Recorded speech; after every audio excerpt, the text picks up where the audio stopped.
मित्रांनो, MSME बद्दल काही गैरसमज दिसतात, म्हणून मी त्याची नेमकं MSME कोणाला म्हणतात, मायक्रो, स्मॉल आणि मीडियम, याबद्दल मी तुम्हाला या व्हिडिओत सांगतोय. ते म्हणजे मायक्रो युनिट कोणाला म्हणतात, ज्यांचे प्लॅन्ट अँड मशिनरीची गुंतवणूक 1 कोटीपेक्षा कमी आहे किंवा 1 कोटी आहे आणि ज्यांचा टर्नओव्हर हा 5 कोटीपेक्षा कमी आहे, त्याला मायक्रो, मराठीमध्ये मायक्रो म्हणजे सूक्ष्म उद्योग.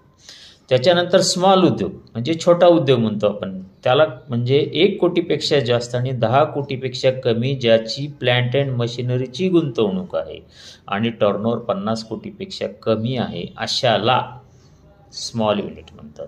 आणि मीडियम कोणाला म्हणतात, तर ज्याची गुंतवणूक 10 कोटीपेक्षा जास्त आणि 50 कोटीपेक्षा कमी आहे प्लॅन्ट अँड मशिनरीमधली, बाकी वर्किंग कॅपिटल, बिल्डिंग वगैरे वेगळं, आणि ज्याचा टर्नओव्हर 50 कोटीपेक्षा जास्त आहे, 250 कोटीपर्यंत आहे, त्याला म्हणतात मीडियम उद्योग. ही MSME लक्षात ठेवा.